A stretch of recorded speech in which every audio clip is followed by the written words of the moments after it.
Well, hello, campaigners. Welcome back to Campaign Terrain. Once again, we are in my basement doing some crafting tonight. I'm your host, that guy Cross. This is Campaign Terrain. If you've never been here before, welcome. Glad to have you. If you have been here before and you're coming back, welcome back, campaigners. You are now one of my campaigners, and I'm glad to have you. Tonight, I've had several requests over the years, actually, to show how I take one of my bridges that I built in a previous video. There's a link in the down below of, I think, pretty sure I put the link to that video. If not, it'll be there soon after. So this is one of my bridges for my city block blocks. That's what I've been building for the last several weeks with all the bricks and everything. That was one of my city block blocks with the stairs built in. This fits all of those. Those are all built on a 3-inch tall modularity. So this is 3 inches from the base to the walking, riding, cart, driving your horse or cart surface. And then it's got the railings on the side, so none of your little figures fall off. You know, wouldn't want them to plummet to their doom walking across the bridge. Ha ha ha. Or would we? This week, I'm showing how I build my breakdown bridges. They are designed so that halfway through the game, you can sit them as if they have fallen down and created an impairment or an impediment for your players. They can crumble, and they just have to make a skill check so they don't fall, something like that, or so they don't fall over, something like that. Or you can take the pieces completely out and have the entire thing be crumbled down, and now it's impassable. Oh no, they'll have to find another way around, or whichever. Maybe they've got a ring of float or something like that, and they can get across and pull a rope across for their buddies and drag them. Who knows? You get the whole Indiana Jones Temple of Doom, or not Temple of Doom, the first one. Temple of Doom? Temple of Doom, the first one. Anyway, where he's got to swing across the gap with the whip across the, that sort of thing. So it creates that gap in the walking surface or driving surface or riding surface, whichever. So that is what we're doing today. I am going to show how I take a bridge, and turn it into a crumble down bridge. It's not particularly difficult in itself. There's just some things you have to be careful of. Now, once it's all done, I'm starting from a made bridge so that it shows up better on camera, because I know that if it was just white foam, it always gets washed out. So this will need to be repainted afterwards. If you start from one that hasn't been painted yet, you can paint it all up at once. I think that's what I did on this one, but it's been like 3 years. I honestly don't remember. So as you can see, though, the pieces, no, maybe not from there. Let me switch cameras for you. As you can see, I have painted these, but I think I painted these after the fact. So I painted all of this body of the bridge. Then I took the crumbled pieces and painted them separate. That's why they look a little different from underneath, but they look the same from the main viewing, 3 feet above the tabletop while you're standing there gaming angle. There's nothing to show that this bridge has a crumbled spot in it before that comes up in the game. And if you were running out of bridges or only had only had a set number of them, nothing says you have to crumble this. You can just use it as a bridge. So as you can see, all of the cuts are made to hide the fact that it's a tumble down. So let's get into it. I'm going to leave this one in the screen so you can kind of see where I'm going with this. And I'm going to take this one and turn it into the thing. I'm going to jump straight into it first. This was suggested by several people, but mostly by one of my patrons. And that's going to be Lisa from Dungeon Matron, who's also known as Dungeon Matron. Let me pop that up on the screen. And one of these days, there we go. My patrons are Dungeon Matron. That's Lisa. Lisa has her own Discord. If you want to go, a lot of crafters hang out there. She has crafting times on Wednesdays and Saturdays, various different ones. It's like every Wednesday and every other Saturday.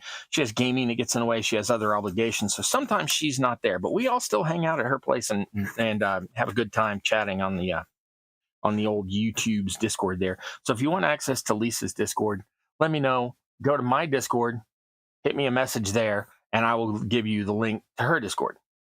My other patrons are Patrick Walther, longtime sponsor of the channel. Really appreciate all the ongoing support. Makes me feel really good. can't say thank you enough. The other one is Digital Calibrator. Now, Digital Calibrator DC is one of my in real life, real physical. Like, she comes over sometimes and says hi at my house. Both Lisa and DC in various ways have helped with the audio and video on this channel. So anything you see or hear, thank one of them. There's something I'm doing where DC's coming over to help me with something, but I know that there's part of it has to do with the role-playing game. Oh, I'm going to be selling some of my merchandise at a craft fair this coming weekend, a week from yesterday, and also a week from today, those 2 days. And a friend of mine is taking those, and he's going to be selling those in his booth.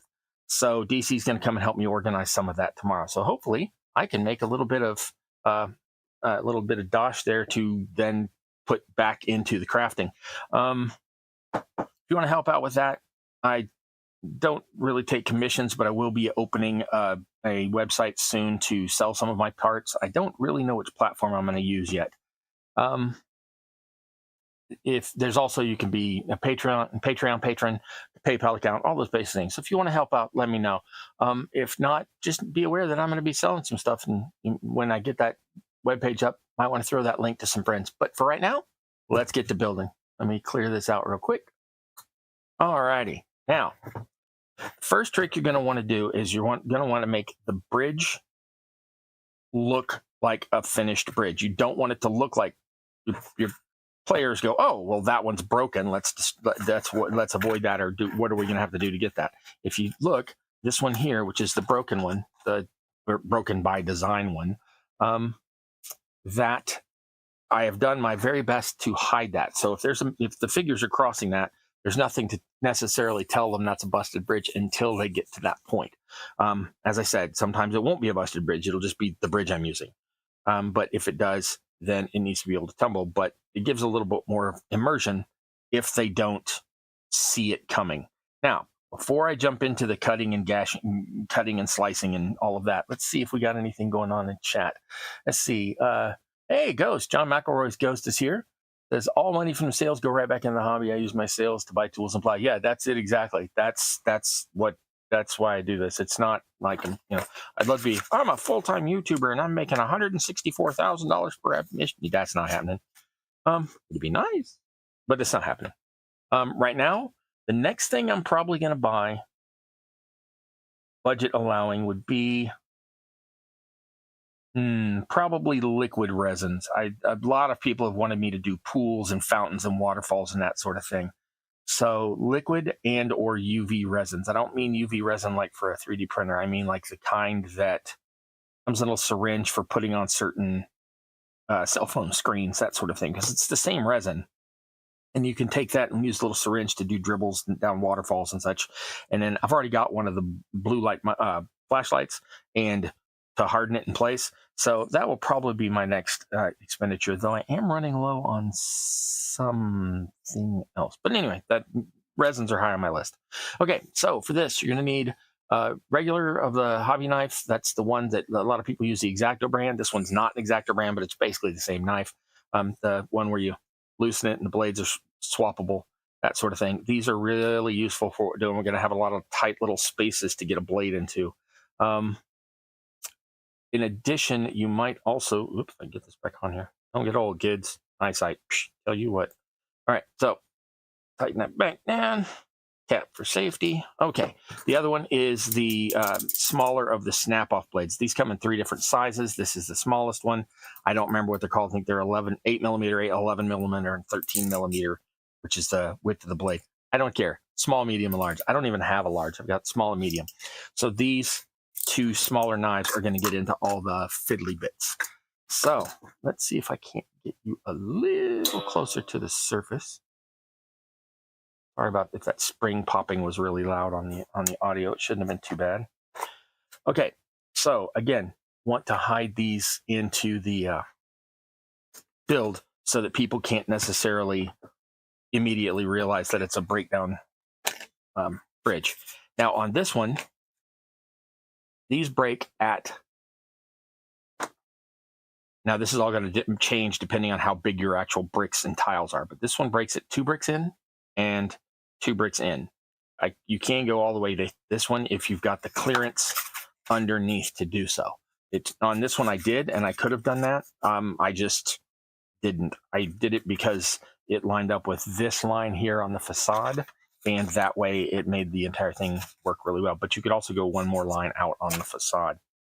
Like I said, if I don't have the link for the video where I built the original bridges down below, then I will soon. All right, enough of that. I'm still talking about it. I still haven't gotten to the cutting. Okay, now I'm going to look underneath.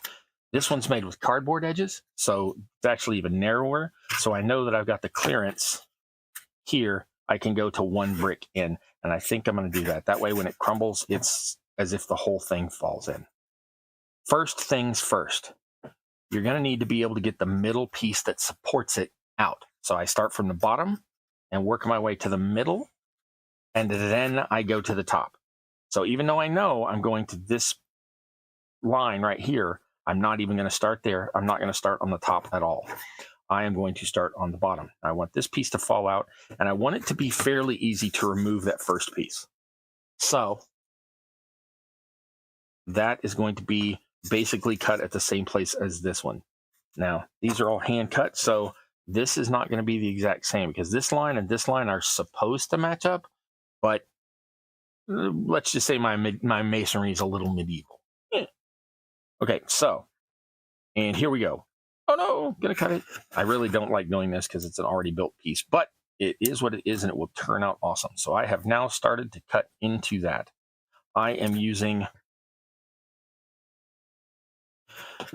when all is said and done, this is going to be a very narrow piece right here. So instead of cutting it here and down this line, I'm going to include this piece with the top. So I'm going to cut on this line. Same deal over here. I'm going to cut on this line. So this piece will come out by itself. It will just be this base brick, this one on top, and these two supporting it that are splitting out. So at this point, it starts to get really straightforward, except for the fact that I've got foam.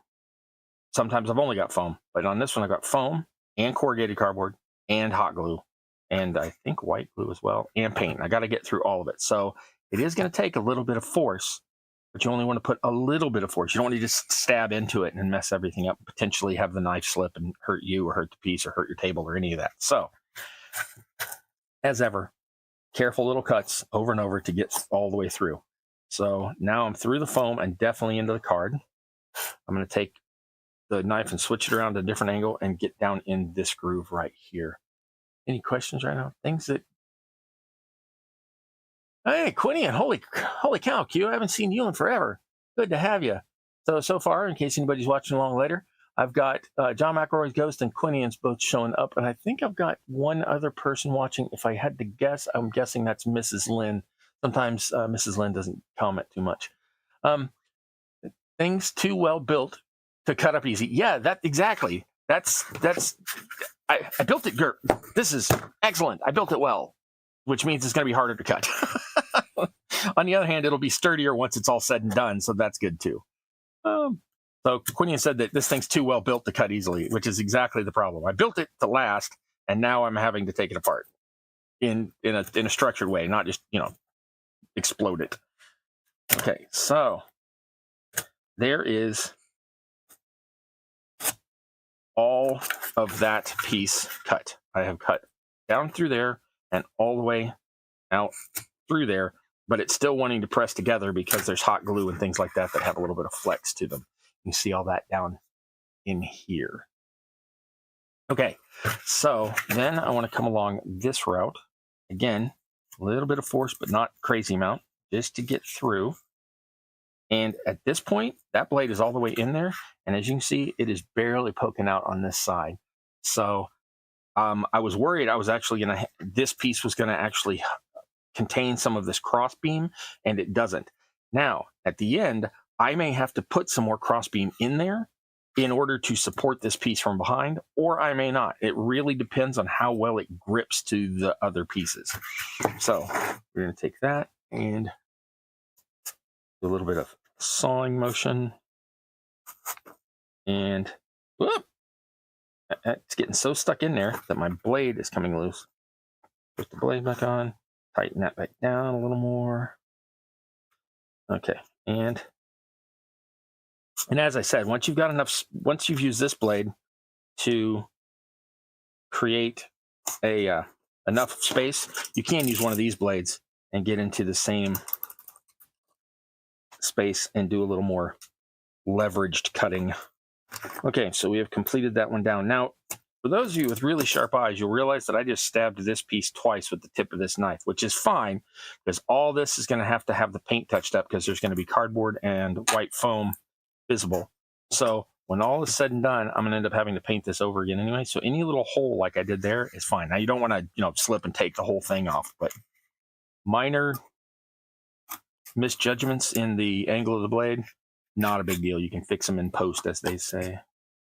All right, so I realize this is going to end up with some pieces that don't really look like the stonework left out, so I'm just trimming those off. Get rid of those.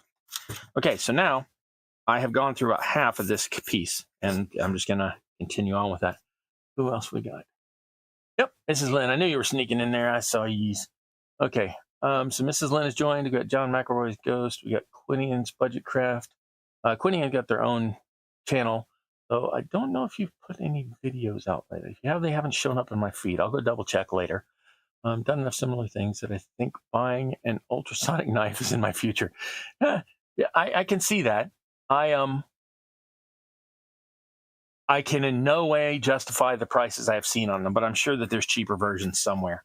Now, there is a thing that my father is a surgeon, and there's a thing that he used to have that I want really bad. It's the size of a penknife. And at the very end, it's got a little wire that comes out, down to a point, and back in. And it's basically a really tiny soldering iron, but it's designed for, like, cauterizing blood vessels. Did say he's a surgeon. So I thought that would be really cool. But the only thing I can think of off the top of my head to use it for is if I went back to my modeling days and started making World War II bomber jets and bomber planes and stuff like that again, because it makes fantastic little bullet holes in the plastic. But I'm sure there's something I could use it for if I had one. But I do not have one. My dad has been retired quite some number of years, and we don't have any of those just laying around.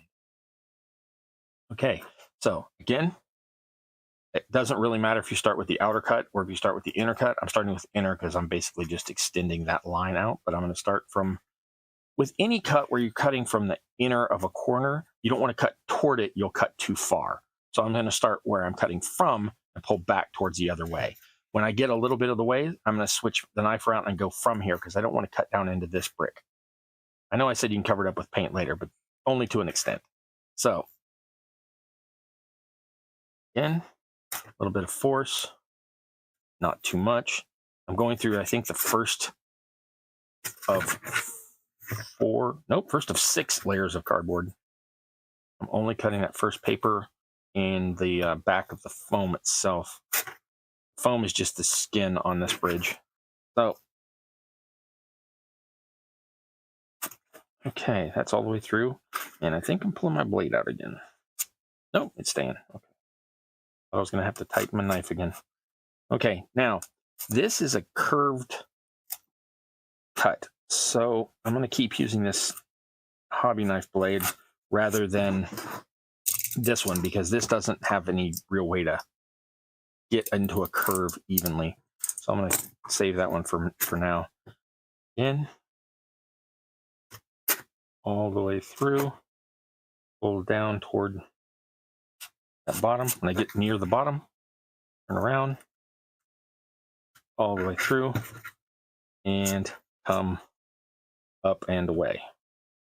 And I'm hoping y'all can see this. I don't really have a way to get the camera right in there at what I'm doing. So I'm watching my cuts and my fingers. I'm not really watching the camera, but I'm trying to keep it where y'all can see it. Okay. Now, I know I said not to cut toward this, but I've already cut most of it, and I just need to trim the back, the hidden part underneath, the same distance back. So I'm actually putting the blade in at an angle up and in, just to make sure I can get that without cutting into more of the stone over here. There we go. Okay, and now I'm to this piece here where it can come straight across. Again, just using the hobby blade to begin that. All the way through there. it around, trim that to the finish. Come on. Trying to do this, like I said, without cutting any more into any of the surrounding blocks. Okay. So then take this one, put it into that same slit, and cut our way out. And that should come loose.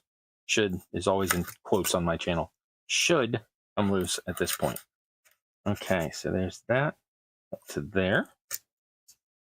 That side's done. This side is still reluctant. So I think what I need to do is get in there. And what is still holding on? Ah, I see. I don't know if you can see, but there's a little piece of paper right here still holding this in place. So I'm going to come in at an angle down here. And, oh, there is no way y'all can see that. Okay, from there, I can, okay, if I show you, I can't see it. So I'm just cutting that last little piece of paper loose, and that should, yep, there we go. Now, the urge is to take this and trim it all off and make everything smooth and even. Don't. All of those little imperfections and little sticky outy points will make it fit together better when you need to reassemble it. So don't trim all this little stuff off. Just leave it. Just leave it. I know that goes against everything you want to do, but leave it. Okay, so that's the leg. As I said, once this is done here, I'm probably going to put some sort of support in here to support it so that it doesn't just fall by itself. But for now, it is fine. We're setting this one off to the side. Excuse me, coughing. Okay, now, I could get away with trimming this one all the way to this stone here. But as this is only cardboard up in here, if I trim that stone away, all I've got is that much cardboard holding this in place. And I think I'd rather have this whole piece rather than just this piece here. So instead of cutting here, I'm going to cut here just like I did here, but not here, like one more stone in right here. Now that's going to match with my previous one. You'll notice that I cut it at the same places. Right here on this one here and this one here. Okay, so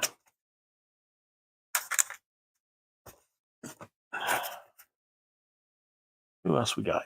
John McElroy's Ghosts, and oh yeah, that's a hot knife. You can buy them for veterinarian supply. Ooh, I didn't think about veterinarian places. Yeah, that makes sense. A lot cheaper than the ones made for humans. Yep. Because I think if it's for humans, you can pay for it with your medical insurance. As if any of us can afford medical insurance. So veterinary places for the hot knife, I'll check that out. Ultrasonic knife, I've seen them from Micromark for around $300. Yeah, $300, 300 euro, 300 pounds. That's way out of my budget. On the other hand, anybody want to send me one, I'll give you my mailing address. Okay, so back to where I was. I'm going to start from this line here and this line here. And same thing all over again, just like before. Start with the craft knife, start from the corner and work our way out so we don't cut into anything we don't want to. Okay, that's good. I could switch and go to this, but this one's working for me. I'm just going to keep using this knife. And then I'm going to cut up to that crack I made before, and then only up to this crosswise crack, and then crevice, mortar joint, whatever. Technically, I should be saying joint, I think. But watch me get demonetized from YouTube for saying joint.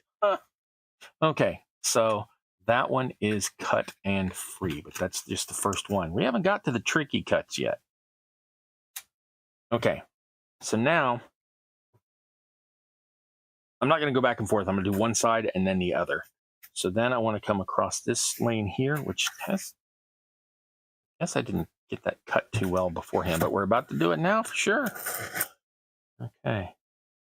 Craft knife into that little slit. Don't go too far. Just wedge that open. Okay, now I have to